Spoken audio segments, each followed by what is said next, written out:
नमस्कार, आपके साथ मैं हूं श्वेता त्रिपाठी और ये बड़ी खबर इस वक्त आ रही है। बांग्लादेश में अल्पसंख्यकों पर जिस तरह से अत्याचार हुए हैं, इस पर पंडित धीरेन्द्र शास्त्री की जो प्रतिक्रिया है वो सामने आई है। साफ तौर पे कह रहे हैं हिंदू मंदिरों पर हमले किए जा रहे हैं और इसको लेकर के इस वक्त जो तस्वीरें बांग्लादेश में देखने को मिल रही हैं वो कैसे चिंताजनक है ये भी कहा गया है। इसी के साथ क्योंकि जो लगातार हमले हो रहे हैं और इन हमलों को लेकर के ये जो एक प्रतिक्रिया है, बड़ी संख्या में बांग्लादेश से हिंदू भारत आ रहे हैं। भारत सरकार को धन्यवाद है। क्या कहा गया सुनिए। लगातार सोशल मीडिया और टीवी पर देखती हुई जो खबरें और हिंदुओं के मंदिरों में जो बांग्लादेश में लगातार आक्रमण हो रहे हैं, आग लगाई जा रही है, मन बहुत दुखित है हमारा, मन बहुत अप्रसन्न है हमारा। परंतु भारत सरकार ने एक कदम उठाया, बहुत संख्या में हिंदू भारत आना प्रारंभ हो गए। इसके लिए बहुत धन्यवाद। बांग्लादेश के हिंदू तो भारत में आकर के शरण ले लेंगे, पर कल यही मुद्दा, यही स्थिति परिस्थिति भारत में उठेगी तो भारत का हिंदू कहाँ जाएगा? हिंद महासागर या अटलांटिका या फिर हिमालय जाएगा? लोग हमसे कहते थे कि आप हिंदू मुसलमान करते, और सच ये है कि हम हिंदू मुसलमान नहीं करते। हमने समय से पहले भारत के हिंदुओं को जगाने की कोशिश की तो आपने हमारा विरोध किया। पर आज तुम्हारी आंखों के सामने, आज तुम्हारी मीडिया ही, आज आपकी ही वह सोशल मीडिया के मोबाइल पर वो वीडियो आ रहे हैं जिसमें चिघाड़ रहे हैं हिंदू, और एक विशेष संप्रदाय के मंदिरों पर, वहां के इस्कॉन मंदिर पर इसलिए जलाया गया क्योंकि वो हिंदुत्व का और सनातन का प्रचार करते।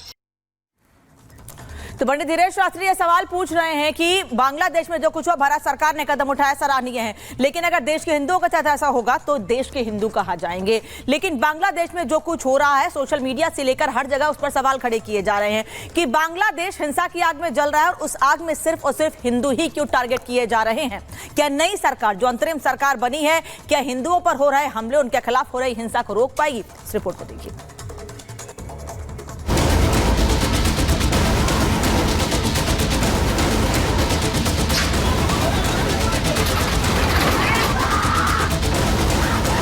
बांग्लादेश की अंतरिम सरकार के मुखिया मोहम्मद यूनुस हिंदुओं पर हमला होने की बात कबूल भी रहे हैं और उन्हें रोकने की बात भी कर रहे हैं, लेकिन हकीकत में ऐसा होता नहीं दिखाई दे रहा है।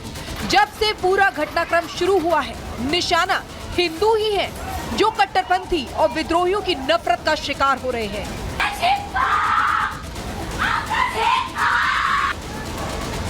हिंसा की आग में सिर्फ और सिर्फ हिंदू और अल्पसंख्यक समुदाय के लोग ही जल रहे हैं। बांग्लादेश के 22 से ज्यादा जिलों में हिंसक भीड़ दिन हो या रात उपद्रव मचा रही है।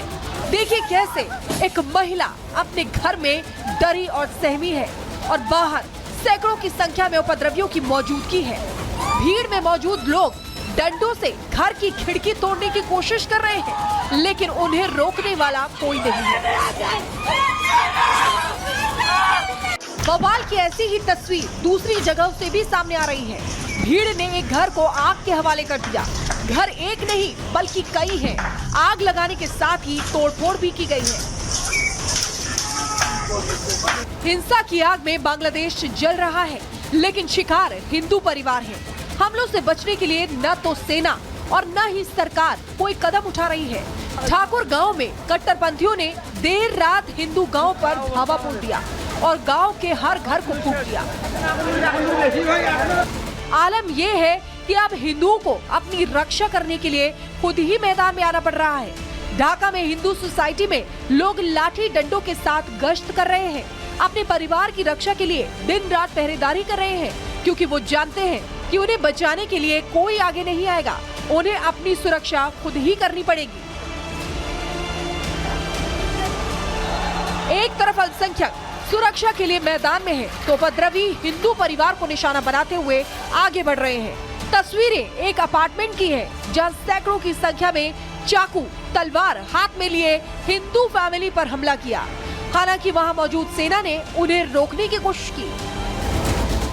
मौलवी बाजार में देखिए कैसे भीड़ से गिरे अल्पसंख्यक जान बचाने के लिए तालाब में कूद पड़े, लेकिन हिंसक भीड़ का दिल नहीं पसीजा। पानी में तैरकर बचने की कोशिश कर रहे लोगों पर पत्थरों से हमला किया जा रहा है। निशाना लगा कर पत्थर मारे जा रहे हैं। बांग्लादेश में लोकतंत्र रोज मर रहा है, उसकी गवाही ये तस्वीरें दे रही हैं। नोआखली में दिन दहाड़े एक नाबालिग का अपहरण किया जा रहा है।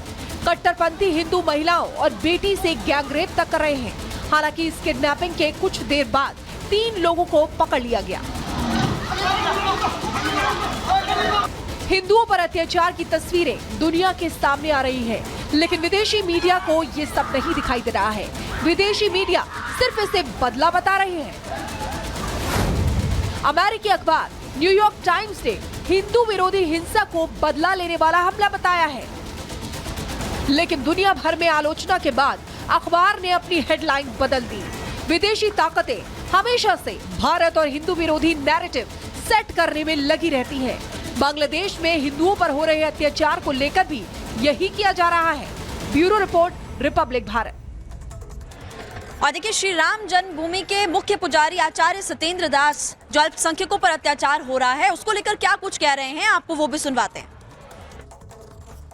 देखिए, बहुत यह दुर्घटना दुखद दुर्घटना है, क्योंकि इस तरह से प्रधानमंत्री का पलायन होना, वहाँ से शरण लेना भारत में, और जो लोग उग्रवादी हैं वो पूरा सबके सब जितने मुसलमान हैं वो अधिक संख्या उनकी है, और ये अत्याचार केवल हिंदुओं पर कर रहे हैं। उनके मंदिर तोड़े जा रहे हैं और उनके प्रताड़ित किया जा रहा है, वहाँ से भगाया जा रहा है। यह जो दुर्घटना हो गई बहुत दुखद है, और इस पर तो संज्ञान लेना पड़ेगा हमारे देश को, हमारे प्रधानमंत्री जी को। बांग्लादेश में अंतरिम सरकार का गठन हो चुका है, कमान संभाली जा चुकी है, लेकिन चिंता लगातार इस तरफ जिस तरह से कट्टरपंथी वहां पर भारतीयों को निशाना बना रहे हैं। लेकिन प्रधानमंत्री नरेंद्र मोदी के एक पोस्ट ने सब कुछ क्लियर कर दिया है, जिसका असर भी दिखने लगा है। इस रिपोर्ट में दिखाते हैं।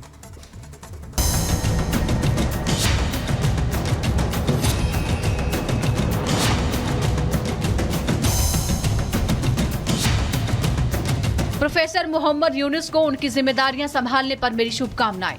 हम हिंदुओं और अन्य सभी अल्पसंख्यक समुदायों की सुरक्षा सुनिश्चित करते हुए सामान्य स्थिति में शीघ्र वापसी की उम्मीद करते हैं। भारत शांति, सुरक्षा और विकास के लिए हमारे दोनों लोगों की साझा आकांक्षाओं को पूरा करने के लिए बांग्लादेश के साथ काम करने के लिए प्रतिबद्ध है। प्रधानमंत्री नरेंद्र मोदी का ये पोस्ट मैसेज भी है, बधाई भी है और चेतावनी भी। बांग्लादेश में सियासी उलटफेर के बाद शेख हसीना देश छोड़ चुकी है। 5 दिन बाद आखिरकार अंतरिम सरकार बनी। मोहम्मद यूनुस को कार्यवाहक मुखिया बनाया गया है। हसीना सरकार में जेल में रहने वाले यूनुस को आंदोलनकारी छात्रों और सेना के समर्थन से अंतरिम सरकार की कमान मिली है, जिसके बाद उन्होंने 16 लोगों के साथ शपथ ली। इधर यूनुस प्रधानमंत्री बने और प्रधानमंत्री मोदी ने बांग्लादेश की नई सरकार को बधाई दी। साथ ही हिंदुओं पर हो रहे हमलों को रोकने का जिक्र भी किया।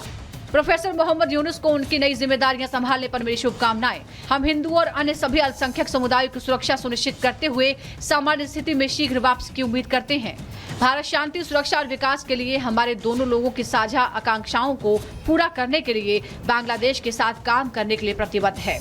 मोदी कोई भी बात बिना मतलब नहीं करते। उनके इस पोस्ट में भी वही झलक रहा था कि वो हिंदुओं पर हो रहे हमलों को लेकर कितने संजीदा हैं।